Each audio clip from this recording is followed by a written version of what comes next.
shërbimet sekrete, do lizin agjenturat, si ishin vetëm ata alatët tanë, po ishin e kundërshtarët tanë.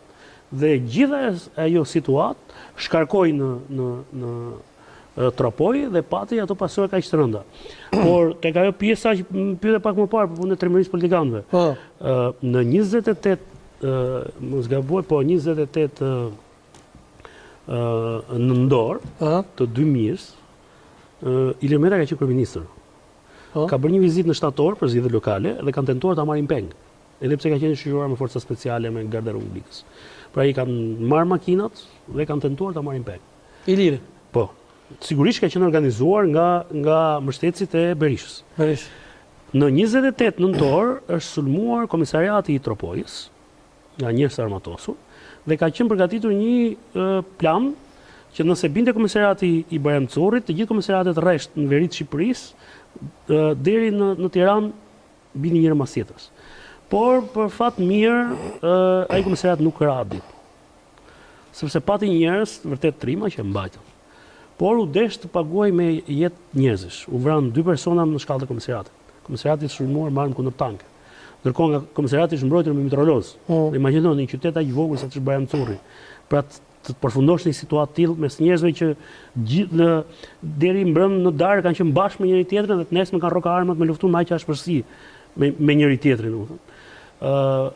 Dhe atë mbrëmje Ilir Meta ka dhënë urdhër që Sali Berisha të ndalohet. Dhe është i vetmi rast kur Sali Berisha është ndaluar, është marrë nga mjeti i tij blinduar para Partisë Demokratike dhe është çuar në qelitë e izolimit të Drejtorisë Policisë Tiranë. Pra mes tyre treve, që ne i kemi sot në pushtet, Berisha e ka rrahur Ramën.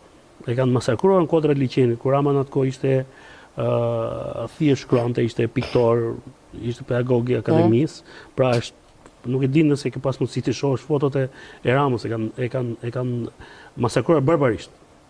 Dhe kjo është bërë qëllimisht. Në 20 janar, ju kujtoni që Berisha thoshte unë 4 snajper janë në 4 qoshet e kryeministrisë dhe i 5 do e mund. Dhe do marrë vishënimi i Ramën. Por në 28 nëntor të 2000-s, ka qenë Ilir Meta që ka arrestuar Sali Berisha. Pra është i vetmi nga këta të 3 që e ka bërë këta.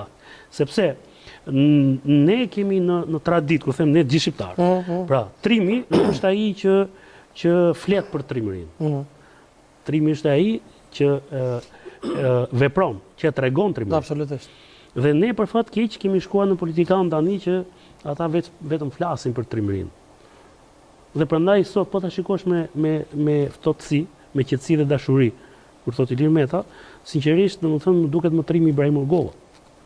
No, më duket më trim edhe pse ne atëherë në Shqipëri u bëm keq kur e pam që ai shkoi takoi Miloševićin, ne u bëm keq kur pam që ata e mbanin të rrethuar shërbimi edhe ushtria serbe, por nga ana tjetër, me çfarë ka mundur të mësojmë mbrapa, ai veprim që bëri Rugova, bëri që të shpëtonte jetë njerëzish.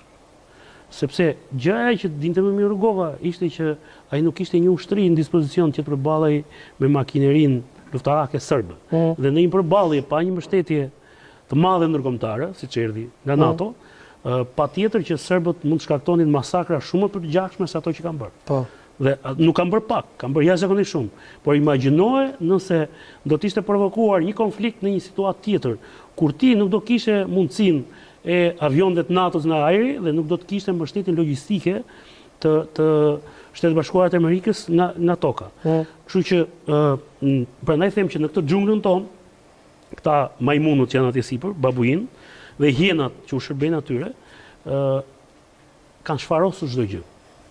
Pra nuk kanë lënë as bar ngrënës në poshtë dhe as mish ngrënësit e tjerë. Pra na kanë ngel. Dhe ke pasur hjena është grabitçari që nuk la asgjë.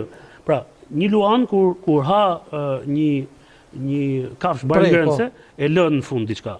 Hjenat nuk lën asgjë. Mbas hjenave ngel asgjë dhe prandaj ne jemi në një situatë sot që sinqerisht ta them nëse do pyesni, domethënë në Kosovë, sepse i vetmi kryeministër normal që më vjen në mend, nuk vjen nga Kosova, i hapësirës shqiptare.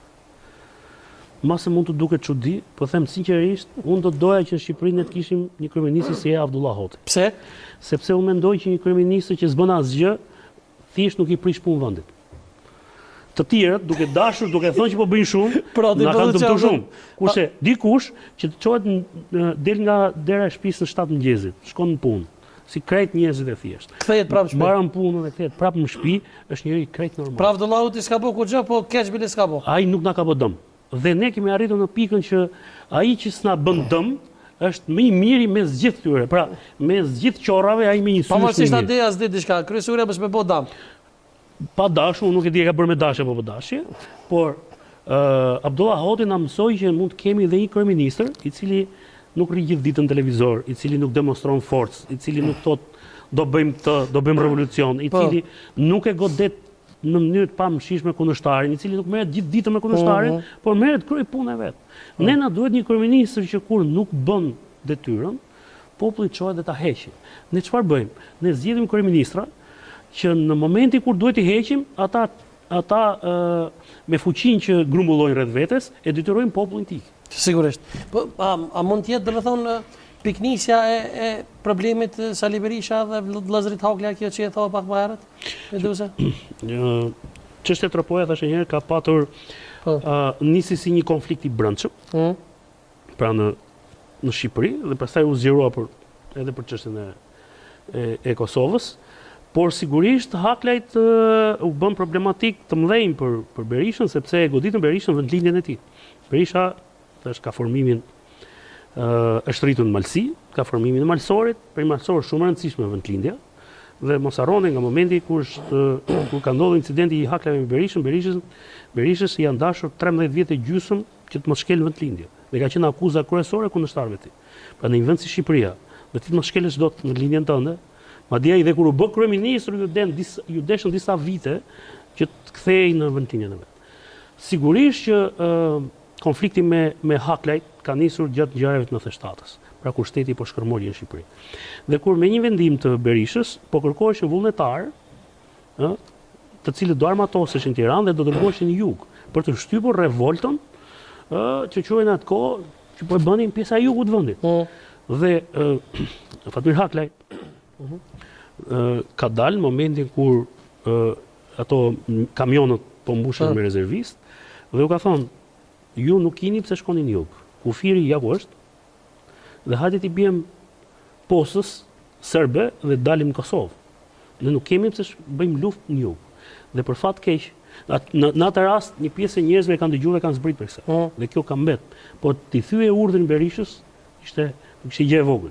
Së dyti, kur Berisha ka shkuar të bëjë miting në zgjedhjet e parlamentare të qershorit të vitit 1997, është ajo kaseta që kam pas zeron kur Berisha thotë du gjalla vdekur. Dhe vritet pikërisht shkëlqim Haklaj. Atë ditë Fatmir Haklaj nuk ka qenë tropoj.